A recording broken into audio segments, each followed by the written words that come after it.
And as if all of that wasn't enough, the last thing in this interlude might just be the greatest thing in all of One Piece, because Absalom is dead. Nothing of value was lost, and frankly, I'm getting out the party lights.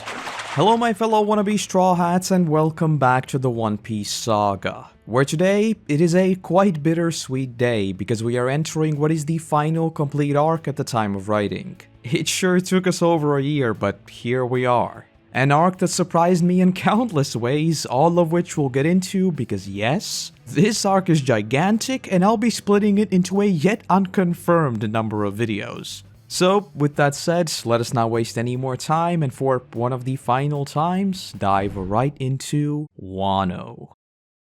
Before we even get into the story, in line with Wano's theme at the start, I just want to slow down for a little bit and talk about how surreal it is reaching this arc.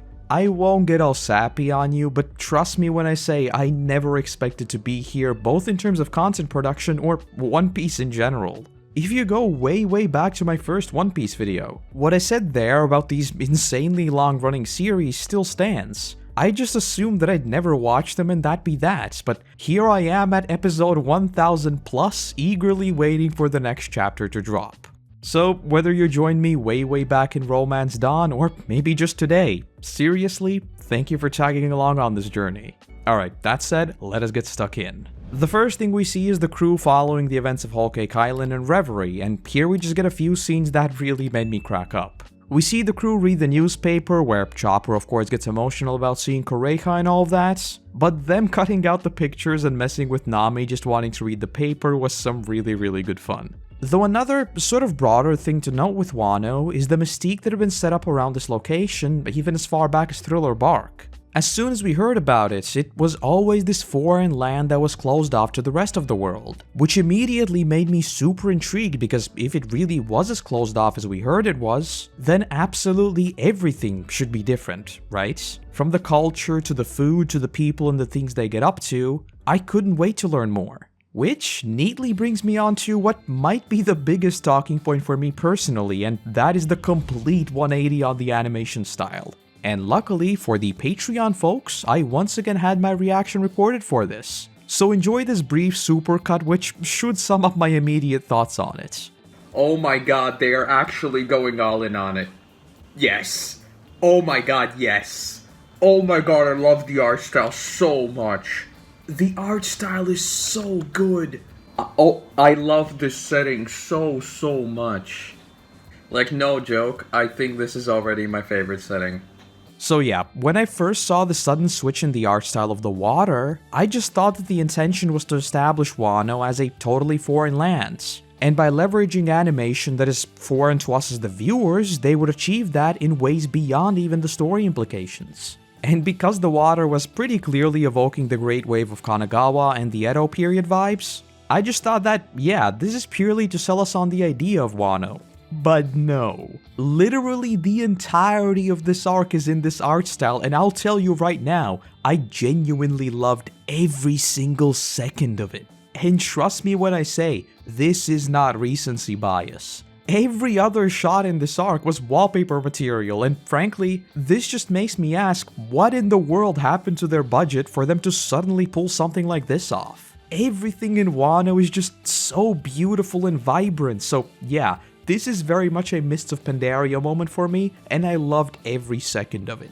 Much of the things we see in this one are straight up movie quality, and that coziness that comes from the much warmer color palette and shading just made me fall in love with the setting in a single episode. And because I enjoy starting internet wars, I will say that this is something that no manga will ever have. You can talk about the story, the pacing, and everything else, but I am sorry, the amount of emotion packed into the music, the visual style, and everything else of that nature is something that anime will always have over the source material. So when people ask me, why do you watch the anime? The manga is so much faster. This is why. Wano is genuinely gorgeous. The only thing that I admittedly found a little weird, which is also an aspect of this arc we'll touch on in later acts, is that I feel like everyone has received a massive power jump, and I can't tell whether that's just the animation, or has everyone really suddenly just gotten massively stronger. For Luffy, it makes perfect sense. He just fought off an emperor and Katakuri back to back, right? But Zoro in this arc feels like someone's just cranked up his stats, and I have a really hard time telling whether that's just the animation skewing my thoughts, or is that really the case. Though yeah, much more on that in the later acts. And speaking of Zoro, very fittingly, our own wandering swordsman is also the first person we follow in this one. First off, again, the setting is incredible, and the nighttime shot of Zoro wandering around with sakura petals has been my wallpaper for a good few weeks now. But secondly, I absolutely love his new outfits. With him being our swordsman and very clearly samurai, he obviously fits in with most of Wano, which is also what I really liked about it. Everyone else's outfits, which we'll get to, don't worry, were drastically different from what they usually wear, whereas with Zoro, he just got a subtle upgrade to his usual getup, which I absolutely loved.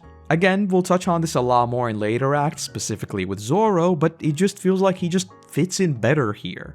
As for his story in these early parts of the arc, I do very much think that Oda was going for a wandering samurai type vibe, as he mostly just goes around getting into all kinds of trouble and just wants to chill on his own. And get ready for this because I'll be saying this a lot, but the shading in these scenes is incredible, and if the art style ever switches back, I'll be forever disappointed. We then get a check-in with Luffy, who of course almost drowned, but has now been washed up on the shore. And basically right away, we meet a character who very quickly became one of my favorites in this arc, Little Otama.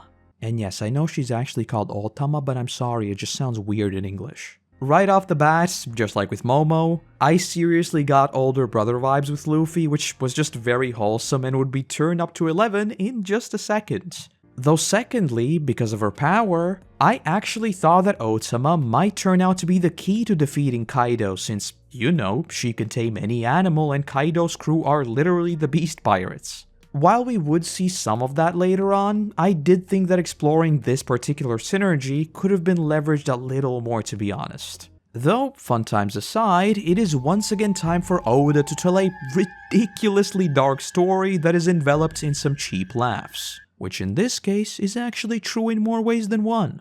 Otama of course takes Luffy back to her house where Luffy is hungry, so she prepares some rice. Luffy being Luffy, of course he wants some more, but that is where the cruel part of this arc begins, because we learn that there is no more. And we then see Otama run to the river, gulping up water and telling her stomach to be quiet. And sheesh. I admit, I should have expected something like this from Oda by now, but I seriously did not anticipate such a dark turn in their little story. Obviously, the whole tradition versus industrialization debate would be a major throughline for the early parts of Wano, which also gave me serious Avatar vibes, but I just loved how Luffy's gluttony was once again spun into such a mature and serious problem, where this little helpless kid is desperately trying to gulp down polluted water just to make her stomach stop growling.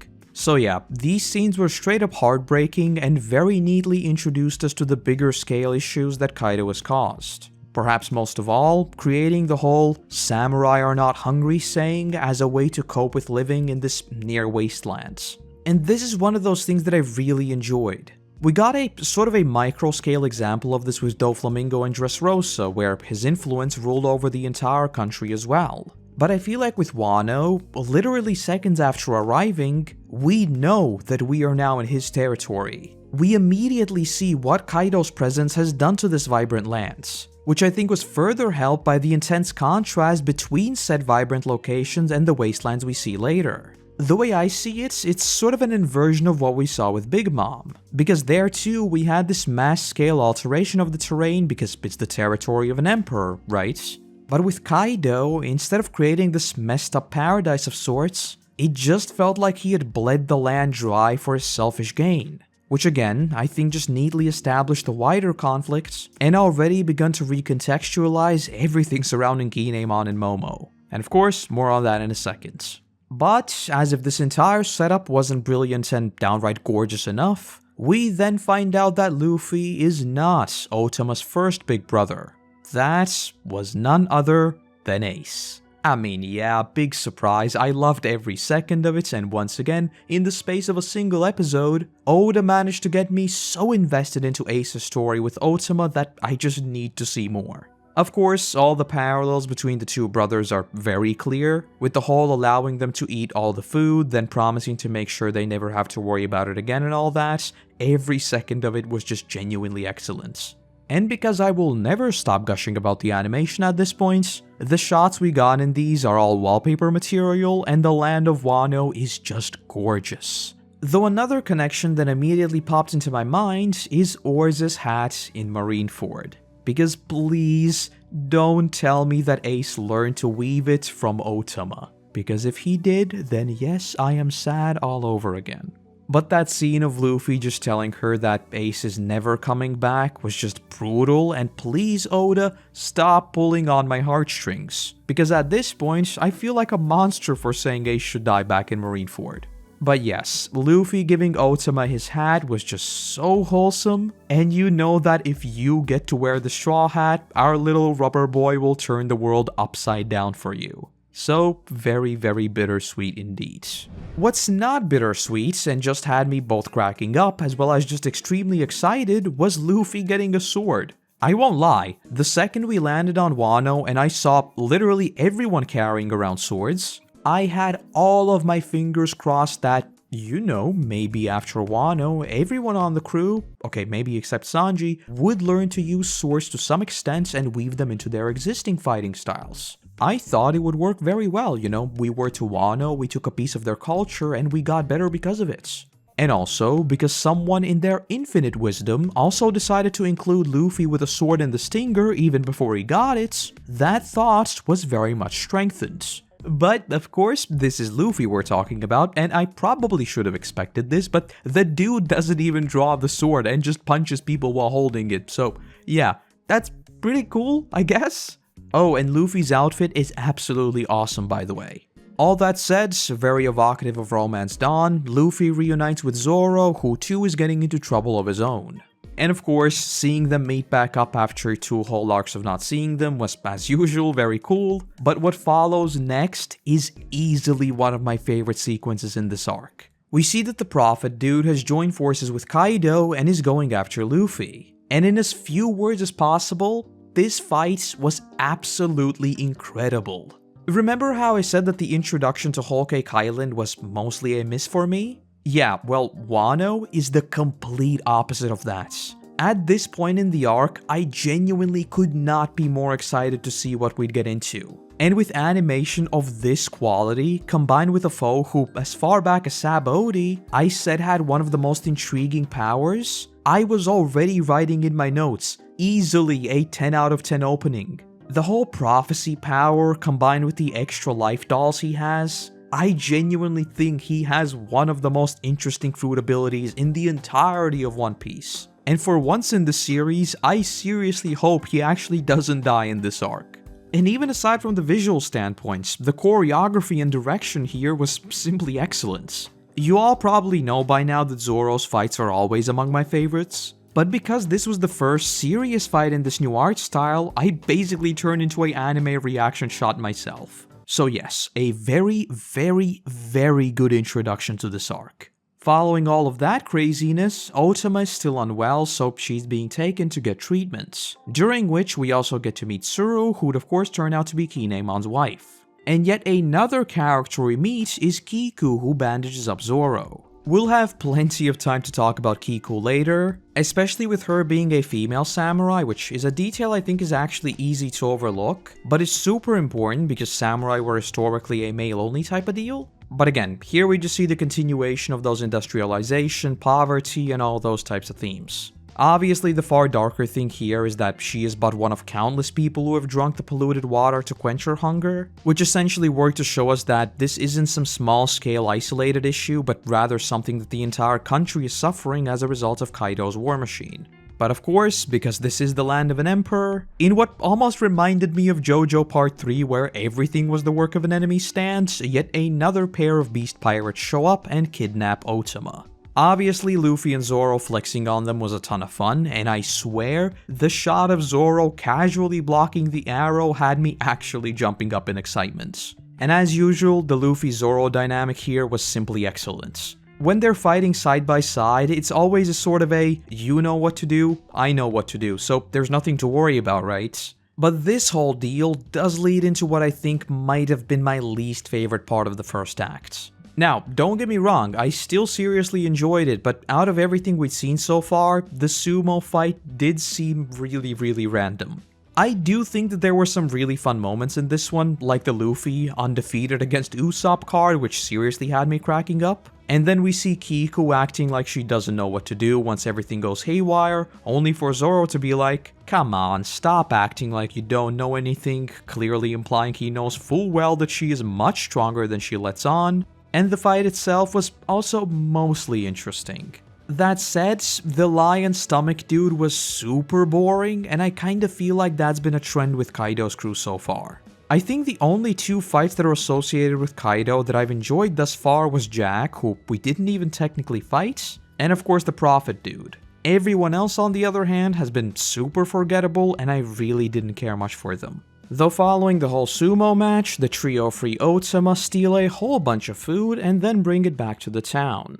But before that happens, we also see a brief clash between Law and the Prophet dude. The fight was super brief, but again, I absolutely love both their powers and their fighting styles, so this was certainly a highlight for me. And the best part just has to be Law's reactions to whenever Luffy does something like this. I just love how he's constantly trying to keep the loose cannon that are the Straw Hats under control, but just failing miserably at every turn. It is definitely a very common trope, but I seriously enjoyed with Law and Luffy. Though yeah, they bring the food back and we get to just relax for a bit. And you have no idea how much I enjoy just seeing Luffy chill out with Otama and promise her that he'll make sure she can eat as much as she likes. And that scene of him giving her the apple was just simply excellent. Skipping ahead a little, we see Luffy arrive at the graveside where he meets up with the rest of the crew, which was just once again awesome because it seriously felt like forever since we last saw all of them. But of course, here begins the Menio reveal. Kinemon just casually drops the fact that they are actually from 20 years ago, which also explains the whole Momo met Roger deal from Zoe, but point is, because of a prophecy about samurai opening up the land of Wano, they were sent here from 20 years in the past. I won't lie, I was not a huge fan of the whole time travel part, mostly because it opens up a lot of wacky things for the story and I really didn't think it was necessary. Later in the arc we'd see more of this whole timeline and how exactly the time travel transpired, but regardless, I'm not super into it. Mostly because it opens the door to extremely convenient lore drops if someone else has been sent forward in time from the Void Century or something like that. I'm not going to make any judgments just yet, as I kind of think it's sort of a pointless task considering how little we know about it. But yeah, I'm glad it's only at least forward in time and not back, but still mixed on it as a whole. What I'm not mixed on and absolutely loved, however, is the story of Odin, the Kozuki clan, Kaido, Orochi, and everything else that happened before he met Kinemon. Again, we'd get a far longer version of this entire deal later in the arc, but in terms of setting up their reason for gathering up their allies and putting together this raid on Kaido, it absolutely ticked every box. Especially with us now clearly seeing all the links going as far back as Punk Hazard and even pre-time skip with the Dofi shenanigans. And a small detail that I absolutely loved here is them traveling into the future only to see their own graves, because sheesh. We'll get into this a lot more later, but I'm glad that we explored the other side of the coin and how people were not ready to believe in this grand prophecy. Because yeah, why would they have to live in misery for 20 years just because of some prophecy? Why would they put their trust in people who left them for 2 decades? Obviously, there would be some bad blood there. So I'm just really happy that it wasn't as simple as them just showing up and saying, hey, so yeah, we're back to fulfill the 20 years prophecy, pack your bags and let's roll. And also, the crew's new outfits are easily some of my favorites in the series, but the fact that we see Chopper acting like a ninja after getting it just makes it 30 times better. But yes, once again, our crew is dripped out even more than all the other times. All that said, we then enter the last act of the first act, as back in Okobore town, things are heating up and we see Jack, who was initially going after Luffy, run into Ashura. They begin to throw down, but in the midst of all that, we see Kaido over at Onigashima, who claims that living is a pain in the ass, then transforms into a dragon and flies off himself. You have no idea how happy I am that he is a legit dragon, and while I still want to see a dragon in the Western dragon sense, this sort of serpent dragon is still a power I've been wanting to see ever since we heard about mythical zones. Of course, this also reveals that Momo's and Kaido's fruits appear to be identical, which further makes me ask, what's up with Momo's fruit apparently being a failure? But 2, I won't lie, I was blown away by this. I always had the thought at the back of my mind that Kaido could be a dragon because of how bizarre the Momo situation was, but sheesh, actually seeing it happen was incredible. Which again, was just further exacerbated by the absolutely stunning animation as we see him literally block out the entire skies with his presence. And to give you a bit of extra background, at this point I was like, oh, okay, so this arc's vibe will be staying low and gathering up forces, right? But no, because Kaido straight up blasts everything in his way, and we then get this absolutely incredible shot of the Prophet dude pointing up to the mountain where the Alliance is gathered up. And Kaido just proceeds to delete the entire mountain to the point that we're knocked right back into manga. I promise I will try to stop mentioning it, but the animation and lighting in this sequence is utter perfection. Having him block out all sunlight and then only having his presence produce light is such a brilliant way of visually showing you that he alone calls the shots here. Which is just further strengthened because of how ridiculously massive he is, quite literally lumbering over the entirety of the town. And again, the fact that this is a massive and frankly beautiful looking dragon is pure perfection, and the animation nailed it. Obviously, with me being me, I see a serpent dragon, I immediately think of Avatar because of course I do, but yes, 100% yes. Though after seeing Kaido misclick the eraser on the mountain, we see Luffy going into second gear and elephant gun him right in the face. And again, trust me when I say, I did not expect to see any of this whatsoever. With how all of the later arcs in One Piece are structured, I fully expected Kaido to be a looming force throughout the arc, but that we'd only get to fight him at the very end. But no, we actually see them throw down, with Luffy giving it his absolute all at the end of the first act. To be fair, with how explicit the act structure is with Wano, I should have probably expected some sort of major climax at the end of the first act, but still, it very much caught me off guard. As far as the fight goes though, I think it was incredible, and I absolutely adore how perspective is used in a lot of these situations to even further convey Kaido's overwhelming power.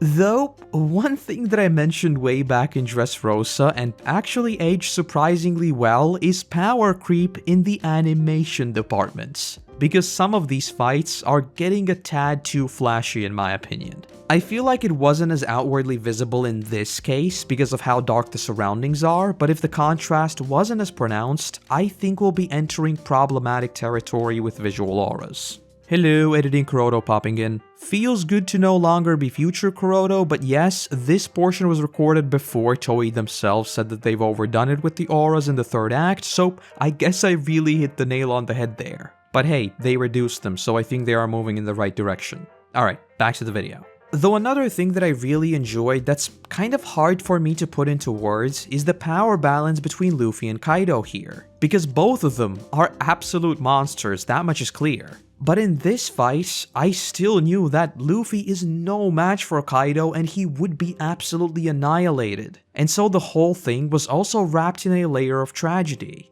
Oh, and the ending of the fight, pure brilliance. The fact that Luffy is just absolutely annihilated, but even while unconscious he keeps glaring at him as his Conqueror's Haki just keeps going off is so good. And again, the power dichotomy in the scene is brilliant because Kaido doesn't even give him a second thought. From our point of view, literally two emperors just clashed, right? But from Kaido's perspective, this was just a reckless kid screaming about becoming the king of the pirates and got annihilated seconds after. I just love that so much. And so with that, Kaido 1, Luffy 0. The one thing that has me scratching my head even in the final acts of Wano is what's up with Kaido's drunkenness. Is it just the same thing as Big Mom's hunger pangs? Something to basically just keep her power in check against the other emperors? Sure, both of them are insanely powerful, right? But both aren't exactly in the right state of mind. So, if you wanted a natural progression toward fighting Blackbeard, who is both scheming and powerful, maybe that's why Oda gave both of our first Emperor battles a slight nerf? Who knows? And of course, the act does not end there, because after the fight, Luffy is thrown into a cell next to none other than Captain Kidd. So yes, another member of the worst generation has popped up, and our Sabaody gang might just be back together. Though one thing that had me dying of laughter is the rest of the crew, because as news spreads of Luffy's defeats, we get the absolutely brilliant series of scenes that are the crew's reactions. Just how quickly the tone was once again flipped on its head was complete brilliance, and I think Robin's expression will forever stay in my memory as the most uncanny thing I have ever seen. And then of course there's Zoro, who's literally chilling with birds chirping all around him and also making stupid faces, not because he learns about Luffy, but because he's eating too much wasabi. But with that, this is where we formally draw the curtain on the first act of Wano. Though not this video, because we still have the interlude to talk about. And now it is time to get serious, because we get to see none other than Ghost Girl and HAWKEYE. I've said it a million times already, and I'll say it again, please Oda, give me a spin-off about those 2 years of their dysfunctional family during the time skip. Please, I don't care what the One Piece is, I don't care about the mysteries of the Void Century, all I want is a sitcom with this trio. Thank you very much. Jokes that are not entirely jokes aside, we do see that Mihawk and Ghost Girl will apparently split up because the warlord system is to be abolished. And yes, I did actually get a little sad when HAWKEYE told her to be careful, because as much as they hate each other, they have clearly lived together for over 2 years, right? Please Oda, seriously, I don't care what the One Piece is, just give me the sitcom. Wait, hold on. Maybe the One Piece is the sitcom. Maybe all of One Piece was always about bringing their family back into one piece. Their little dysfunctional family. Think about it, Zoro is the first character after Luffy to be introduced. And then HAWKEYE is introduced as soon as Baratier. Think about it. The One Piece is the dysfunctional family of Zoro, Ghost Girl, and Mihawk being brought back together in one piece. Okay, Oda, you know what? On second thought, I do actually care about the One Piece again. And as if all of that wasn't enough, the last thing in this interlude might just be the greatest thing in all of One Piece, because Absalom is dead. Nothing of value was lost, and frankly, I'm getting out the party lights. On a more serious note, yeah, the fact that this was a fake-out death scene was perhaps the greatest bait of all. And good riddance, Absalom. No one will miss you. Literally nobody at all. That said, we see Mori attack Blackbeard's island, which is apparently just Nassau at this point, and we see that Shiryu has the invisibility power. Which again brings up many a question, first of which being, what does Moria want with them, and 2, we still do not know how the fruit stealing process works. That said, at this point I do kind of feel like my Marineford babbling might have actually gotten at least part of how it works right. Because by the looks of it, Blackbeard is more so the catalyst of stealing powers. That is to say, they can kill a fruit user, and Blackbeard just uses his black hole power to absorb their fruit power before it finds another fruit. I still think that Brook's fruit anomaly of it not being able to find his body does very much hint at the fact that these powers operate kind of like lights. So if Blackbeard were to carry around the legendary basket of fruit, which I've been joking around ever since Dressrosa, maybe he can just force anyone's power to converge onto a fruit of his choosing. Obviously that still doesn't explain how he himself got 2 powers, but as far as stealing them goes, I do think it still makes sense. But all wacky theories aside, big surprise, seeing Blackbeard just be the ultimate agent of chaos as he essentially just nerds out about all the chaos all over the world was pure perfection, and I absolutely cannot wait to see what he does with the fallout of the Reverie. Though yes, this time for real, that is the first act. We of course won't have the tier list just yet, but I do really quickly want to give my thoughts on it as a whole. And in short, I genuinely loved nearly every second of it. Even the pacing, which has been a somewhat omnipresent problem in the anime, seemed mostly great. To be honest with you, I think a lot of that does come from just how beautiful everything about Wano is. Both the in-universe setting as well as the new art style just had me constantly glued to my screen. Act 1 is of course by miles the shortest, so it's not going to be all sunshine and rainbows, but we'll get to that in due time. Though, with all that said, I hope to see you back for Act 2 and the wackiness that is the Udon arc. And that's the video. Well folks, feels so good to be almost caught up to the present day going-ons. And yes, this is the last of the early recordings and I'm still working on the Act 2, 3 and the raid videos. So from this point on, we are all on the same page, and feel free to yell at me about my dumb takes as much as you like. But one thing that has me worried is that Act 1 turned out to be a normal-sized video already. So I really have no idea what the others will look like, but oh well. All of that said, as usual, I want to say a massive thank you to our current patrons who allow me to produce even more of these for you all. And let's also give a warm welcomes to the newest members of the team, Kian and Maxwell Moore. Hopefully I didn't butcher the names too much, but without you, there'd be a whole lot less of my ramblings, so seriously, thank you, thank you. Other than that, I want to say thank you very much for watching, I hope you have a great day, and hopefully, I'll see you in the next one. Bye-bye!